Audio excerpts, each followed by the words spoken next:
নমস্কার বন্ধুরা, ঐশীস কিচেনে সবাইকে জানাই স্বাগত। আজ আমি দুটি রেসিপি নিয়ে চলে এসেছি।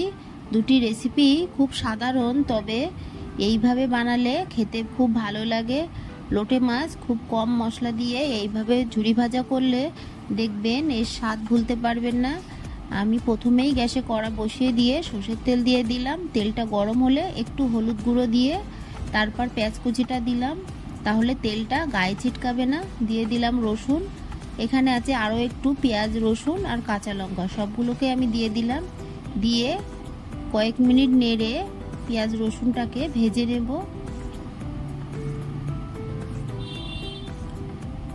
দুটো কাঁচা লঙ্কা আমি চিড়ে দিয়েছি, আপনারা ঝালটা বুঝে দেবেন।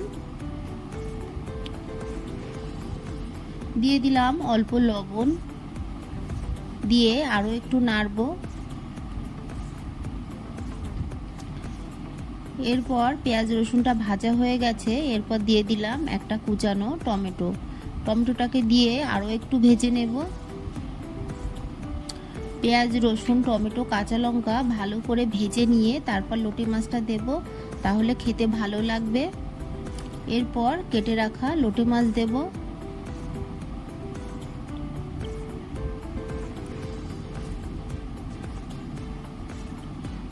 দিয়ে দিলাম হলুদ,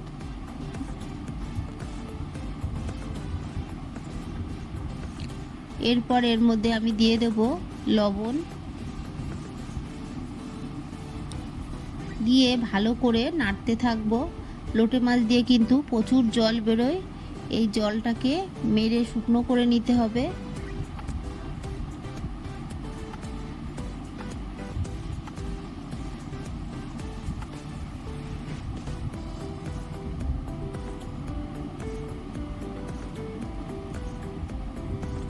ভালো করে আমি লোটে মাছটাকে নেড়ে নিলাম।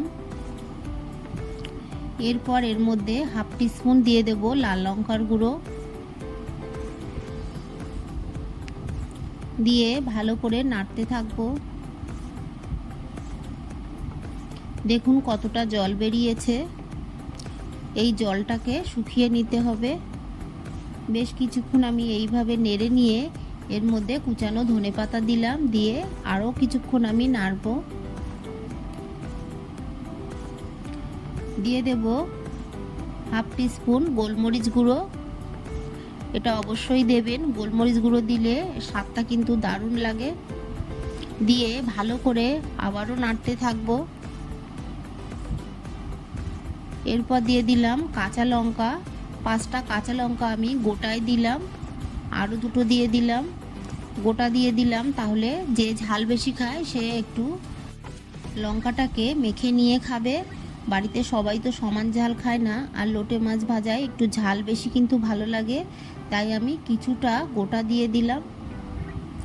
দেখুন শুকিয়ে কতটা কমে গেছে।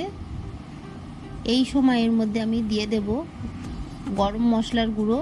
আমি এখানে সানরাইজের শাহি গরম মশলা দিলাম, আর দিয়ে দিলাম আরও একটু ধনেপাতা, দিয়ে মিশিয়ে 1 মিনিট মতো আমি নেড়ে নেব। ধনেপাতা দেওয়ার পরে আর খুব বেশি নাড়ব না।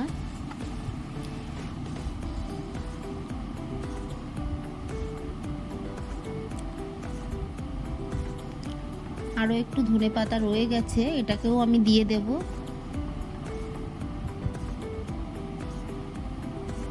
সব শেষে ধনেপাতা দিলে ধনেপাতার ফ্লেভারে লোটে মাছ ভাজা কিন্তু দারুণ লাগে। এবার আমি গ্যাসের ফ্লেমটাকে অফ করে দেব। এরপর আমি আরও একটা কড়া বসিয়ে দিলাম, দিয়ে কড়াটাকে গরম করে নিয়ে এর মধ্যে দিয়ে দেব সর্ষের তেল। এই তেলটাকে গরম করে নেব। এই গরম তেলের মধ্যে দিয়ে দেব নুন হলুদ মাখিয়ে রাখা চিংড়ি মাছ। মাছটাকে ভালো করে ভেজে নেব।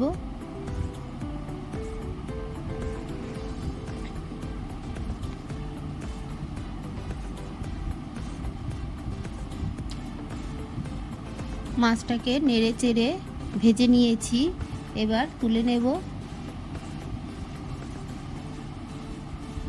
এই তেলের মধ্যে আমি দিয়ে দেব একটা শুকনো লঙ্কা, আর দিয়ে দেব তেজপাতা।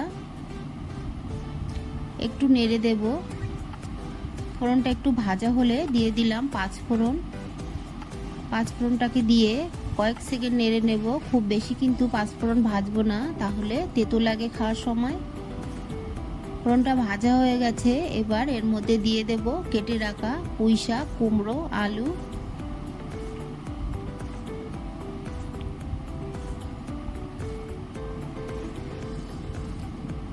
দিয়ে দিলাম ভেজে রাখা চিংড়ি মাছ। দিয়ে সবগুলোকে আমি ভালো করে নেড়ে একটু কষিয়ে নেব।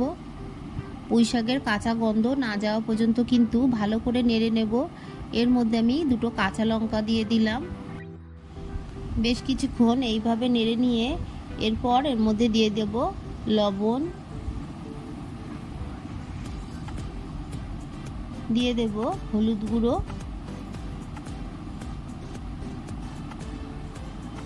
দিয়ে দিলাম জিরে গুঁড়ো, এরপর দিয়ে দিলাম হাফ টিস্পুন গোলমরিচ গুঁড়ো।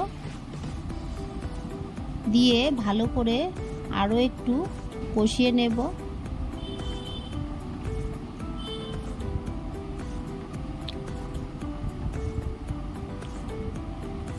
যেহেতু চিংড়ি মাছ দিয়েছি, একটু গোলমরিচের গুঁড়ো দিলে খেতে কিন্তু ভালো লাগে, তবে যারা ভালোবাসেন না তারা দেবেন না। ভালো করে নেড়ে চেড়ে নেব। ঝালটা আপনারা বুঝে দেবেন। আমি একটা শুকনো লঙ্কা ফোড়ন দিয়েছি, দুটো কাঁচা লঙ্কা দিয়েছি আর গোলমরিচ গুঁড়ো দিয়েছি। ঢাকা চাপা দিয়ে কয়েক মিনিট আমি এইভাবে রেখে দেব। এরপর ঢাকাটা তুলে আবারও একটু নেড়ে নেব। দেখুন পুঁইশাকগুলো কিন্তু রঙটা পুরো পাল্টে গেছে। ভালো করে কষিয়ে নিয়ে দিয়ে দিলাম অল্প জল। তরকারিটা আমি গা মাখা করব, তাই খুব বেশি কিন্তু জল দেব না। এবার ঢাকা চাপা দিয়ে কয়েক মিনিট এইভাবে ফুটিয়ে নেব। ঢাকাটা তুলে আবারও একটু নাড়ব।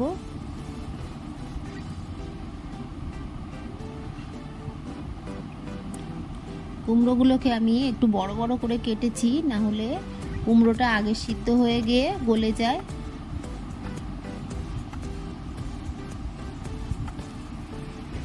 আবারও ঢাকা দিয়ে কয়েক মিনিট রেখে দেব।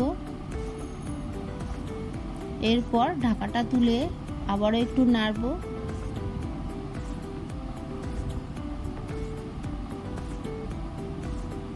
দেখুন কুমড়ো সিদ্ধ হয়ে গেছে, পুঁইশাকটাও কিন্তু সিদ্ধ হয়ে গেছে।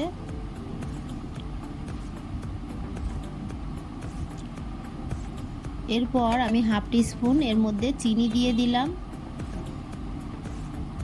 তবে আপনারা যারা চিনি খান না তারা চিনিটা দেবেন না। চিনিটাকে দিয়ে আবার একটু মিশিয়ে নিয়ে কিছুক্ষণ ফুটিয়ে নেব।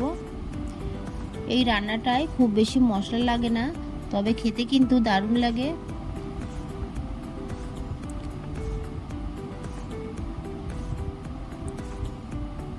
দেখুন ঝোলটা পুরো শুকিয়ে গেছে, হালকা গা মাখা রেখে দেব। রান্নাটা আমার হয়ে গেছে, আমি গ্যাসের ফ্লেমটাকে অফ করে দেব। আমার এই রেসিপি দুটি আপনাদের ভালো লাগলে প্লিজ আমার চ্যানেলটিকে সাবস্ক্রাইব করবেন, পাশে থাকা বেল আইকনটি ক্লিক করে দেবেন, তাহলে আমার নতুন ভিডিও নোটিফিকেশান আপনাদের কাছে পৌঁছে যাবে। একটা লাইক করতে ভুলবেন না। রেসিপি দুটি কেমন লাগলো আমাকে কমেন্ট করে জানাবেন। ভালো থাকবেন, সুস্থ থাকবেন। আবার দেখা হবে পরের ভিডিওয়।